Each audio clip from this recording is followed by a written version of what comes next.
Tonight we report on why a fire district annexation won't mean more taxes for Soap Lake residents, and hundreds of children take part in Easter egg hunts across Grant County. What's happening in sports, Bob? Thanks, Alan. Big Bend baseball splits with Treasure Valley, and Ephrata drops a twin bill to Ellensburg. Let's take a peek at our Weather Center forecast. And we're taking a look at a much better Tuesday heading our way after quite a gray, cold rain and even some wet snowflakes today. But things are improving. All the details coming on up. I'm Alan Troop, and we have all this and much more on iFiber One News. From the iFiber One HD studio here in the heart of the Columbia Basin, this is iFiber One News, your #1 source for local news, sports headlines, and our very own Weather Center forecast covering the entire Columbia Basin. This is iFiber One News, and it starts now.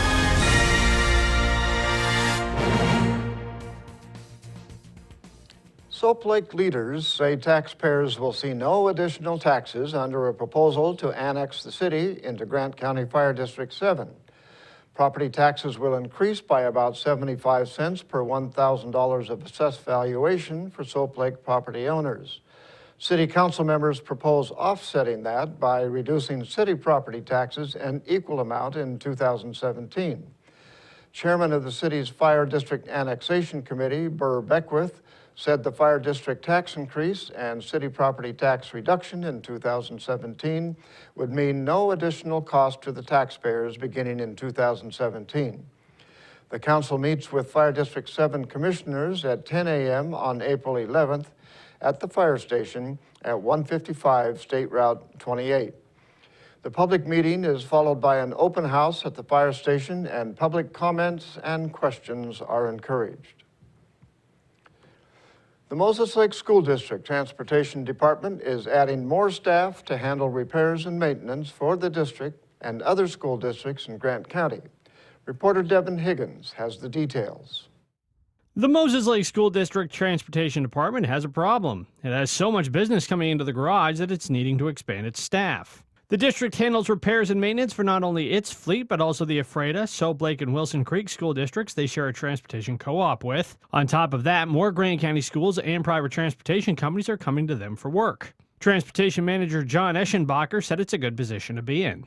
And yes, it's a positive for us in the fact that, one, the more business we bring through here, the more mechanicing stuff we do, and the people we're able to use, the more resources we have available, the better it helps both Moses Lake and all the the co-op members, but even the people who are using the co-op, because we can afford to have that $10,000 computer testing piece that you wouldn't necessarily have in a small district without that. And so it's benefiting Moses Lake, but it's it's benefiting all of us, and definitely the co-op members. Eschenbacher estimates the expansion of staff could bring in an additional $100,000 worth of business to the facility this year. In Moses Lake, Devin Higgins for iFiber One News. A Moses Lake woman is serving 6 months in jail after she lied about being raped. Kelsey Brittian, a 24-year-old woman, pleaded guilty in Grant County Superior Court to malicious prosecution and making a false or misleading statement to a public servant. The charges were not changed as part of a plea agreement. Brittian has no previous felony convictions, and Judge Evan Sperline sentenced Brittian to 6 months in jail. Brittian's false report led to a man spending 2 months in jail because he wasn't able to pay bail. Brittian reportedly accused her housemate of raping her in April 2014. The man was arrested and charged in Grant County Superior Court with rape. The charges were dismissed 2 months later after Washington State Patrol crime lab tests showed he did not commit the crime. She admitted to police that she lied about the attack because she had sex with someone the night before and wanted an explanation for her boyfriend if she was pregnant. 2 national trade associations opposed the City of Soap Lake's proposal to allow use of off-road vehicles on city streets. Kathy Van Kleck, Senior Vice President of Government Relations of the Specialty Vehicle Institute of America and the Recreational Off-Highway Vehicle Association, voiced opposition in a March 23rd letter to the city. Salt Lake City Council recently asked City Attorney Catherine Kennison to write and bring back a proposed ordinance to the council. The ordinance could be modeled after the City of Ephrata's ordinance approved in October to allow ATVs on streets. She urged that the street use of off-road vehicles be prohibited. She stated the vehicles are not designed for city streets and could be contrary to federal safety requirements. State law doesn't allow the vehicle to be driven on state highways. It does allow the vehicles to cross the highways. And now we take a look at people being sought by law enforcement. This is Sheriff Tom Jones with the Grant County Sheriff's Office. Each of the people you see here have a warrant for their arrest. If you see any of these people, we ask you do not attempt to detain or apprehend them, but call us at 509-762-1160 or send us an email at crimetips@co.grant.wa.us. If the person is presenting a danger, call 911. With your help, we can bring these people to justice and make our community safer. We'll be right back after this. At Moses Lake Community Health Center, we have had the privilege to serve the local communities since 1978. What I like about working at this clinic more than any other clinic that I've worked at is the patient care. With the patient care team that we've assembled, it allows us to take care of as many facets of the patient and their family's needs. Please take the opportunity to experience the high-quality care provided at our clinics.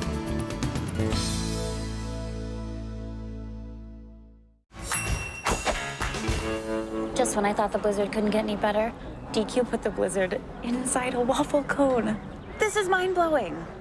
So when DQ asked me how I would tell the world, I said...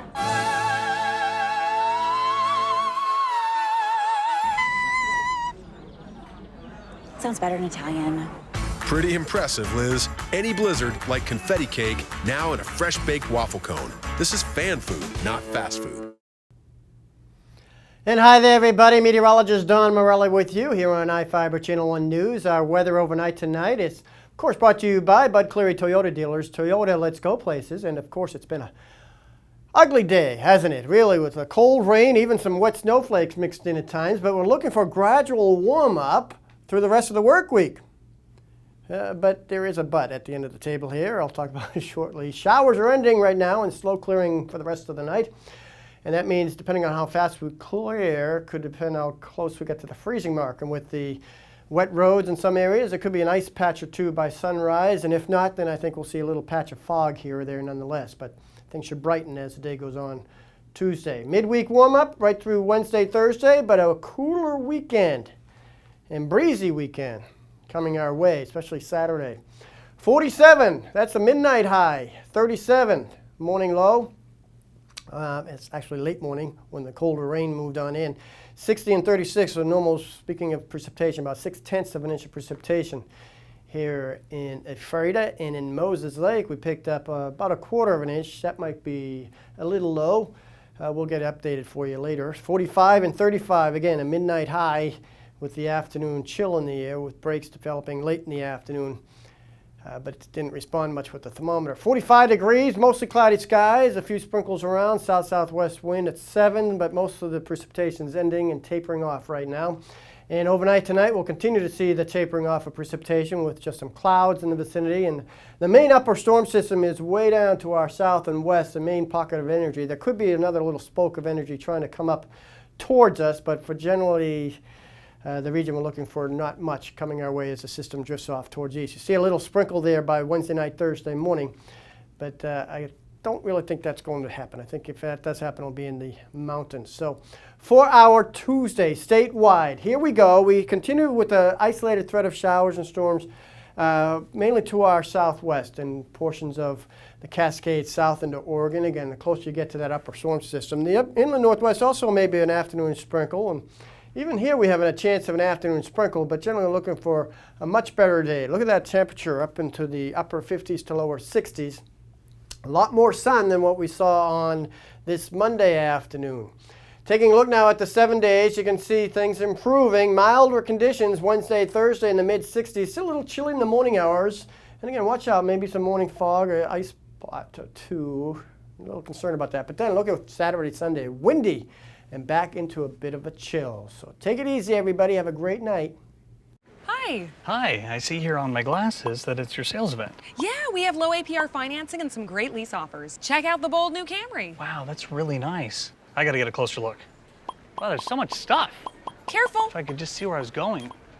Right now, you can lease a new 2015 Camry for $199 a month with $750 lease bonus cash. Plus, every new Toyota comes with Toyota Care, our no-cost maintenance plan. Now this is cool. That's easy to see. Toyota, let's go places.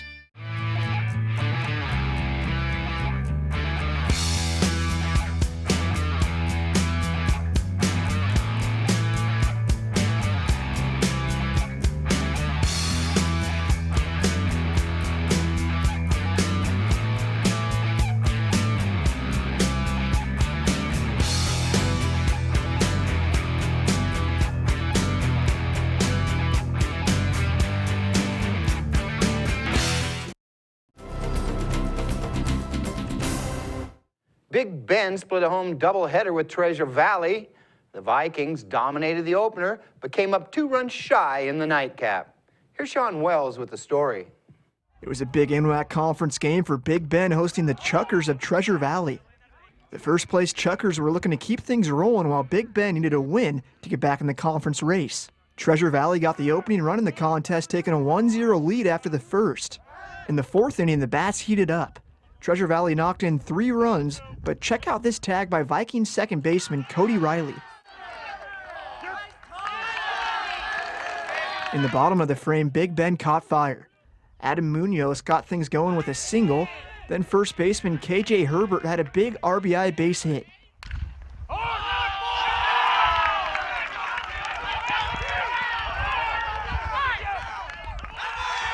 pass ball then led to another run for Big Ben.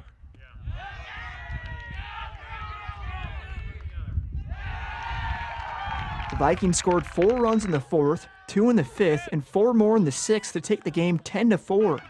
Colby White had 3 RBIs on 3 hits for Big Bend. Pitcher Miles Bigelow picked up the win for the Vikings, going 6 innings, giving up 4 runs on 6 hits while striking out 3. Cody Carroll takes the loss for Treasure Valley, allowing 6 runs in 4 innings. For Fiber One News, Sean Wells.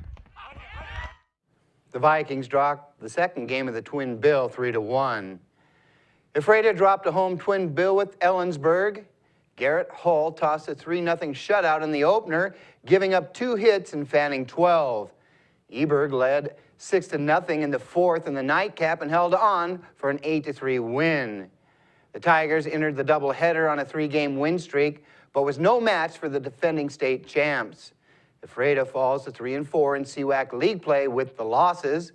The team is back on the diamond Wednesday for a non-league game at home with WF West. Quincy Soccer had more than a few bad bounces to start the season as the Jacks dropped their 4th 1-goal contest.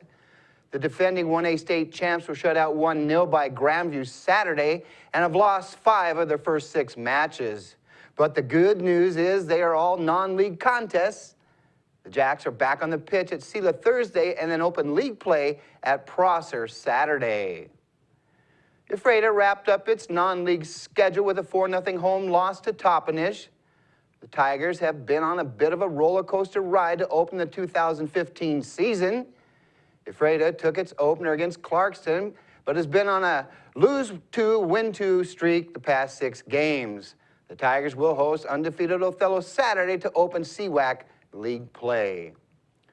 Moses Lake Baseball dropped a doubleheader at Wenatchee. The Panthers edged the Chiefs 2-1 in the opener. Wenatchee took a 2-0 lead into the 7th.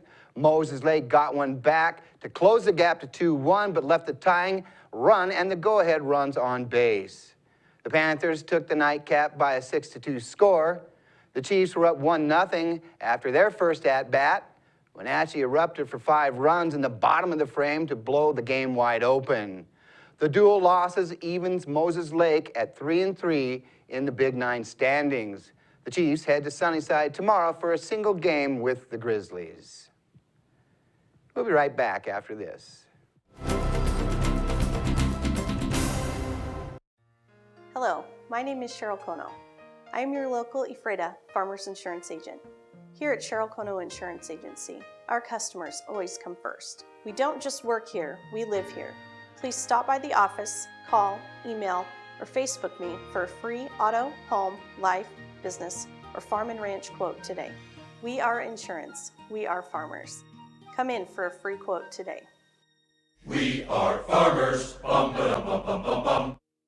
Well, one thing I knew from being a patient myself was that a dental office is a scary place to come to. And so we wanted everything possible to make sure that our office is a comfortable place for our patients to visit.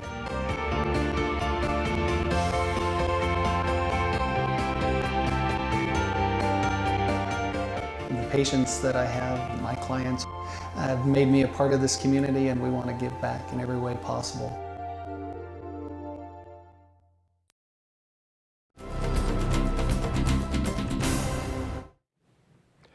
Our spotlight story tonight is about Easter egg hunts that were held across Grant County over the weekend.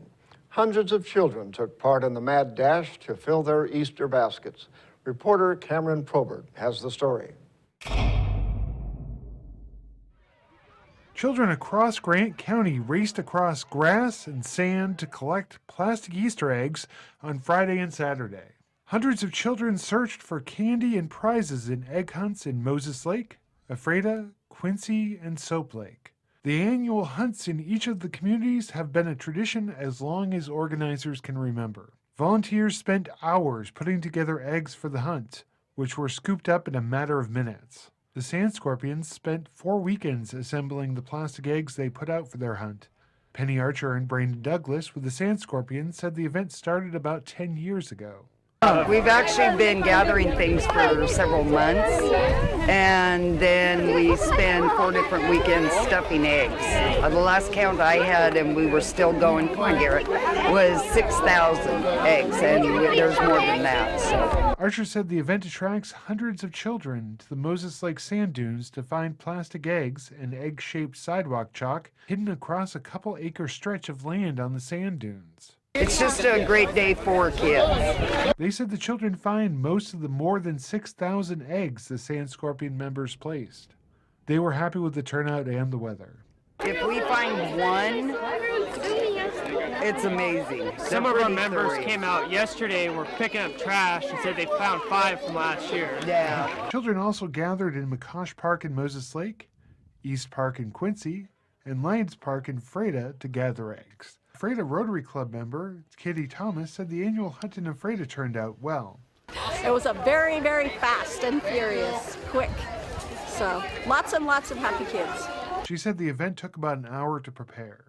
It's just a wonderful experience with the kids and being able to be here to where you can, of all the different age groups from 0 to 11 or 12, it's just everybody seems to enjoy it. For iFiber One News, this is Cameron Probert reporting.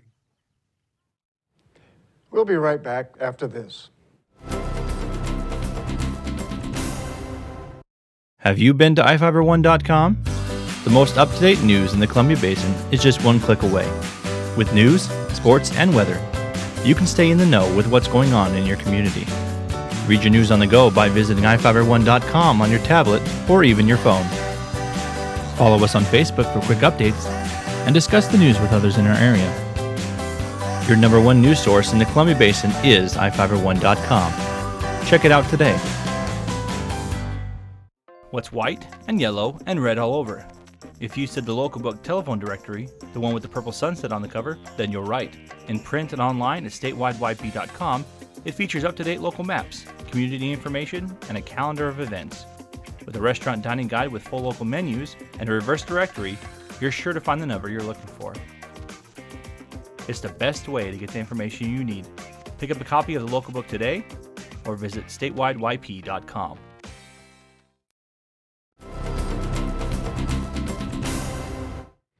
Welcome back.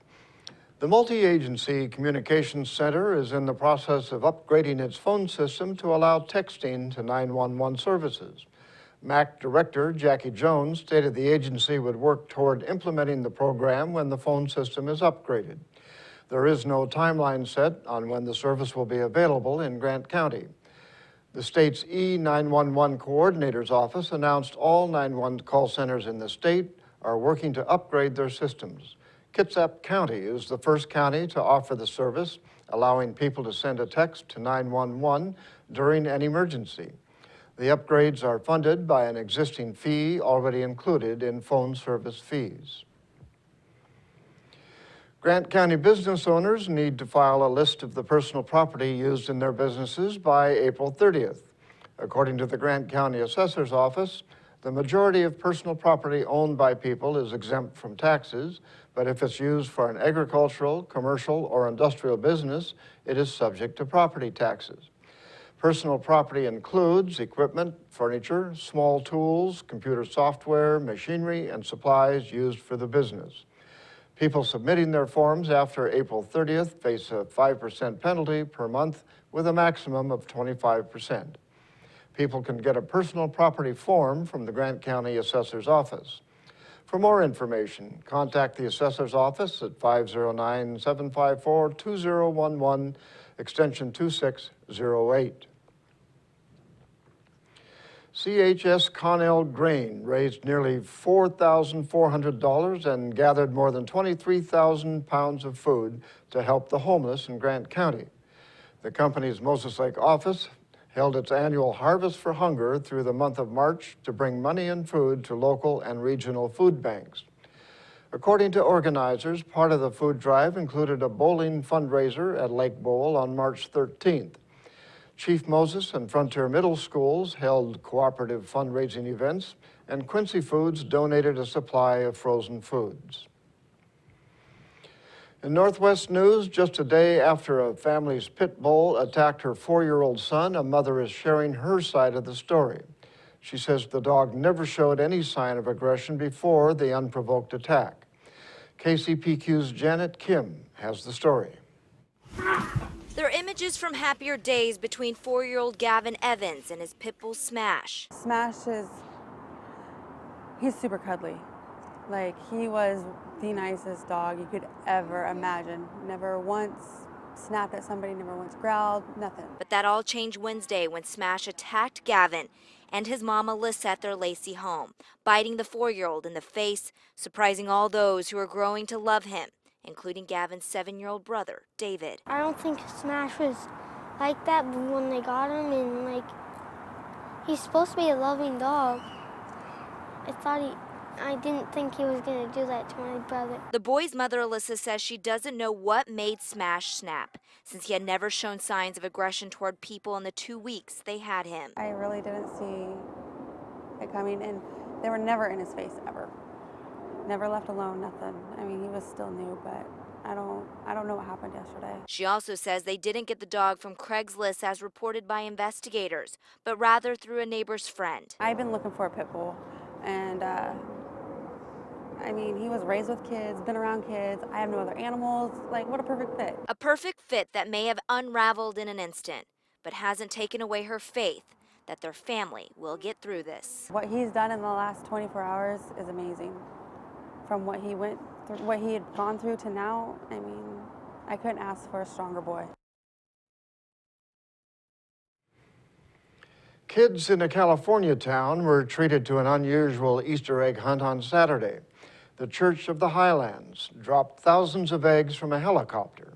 Participating children were then allowed to run out onto the field to gather scattered eggs. The church's lead pastor says the decision to drop eggs from a helicopter came from a desire to take the Easter egg hunt to a higher level. And that's going to do it for us here at I-501 News. We want to thank you for watching, and we'll see you again tomorrow.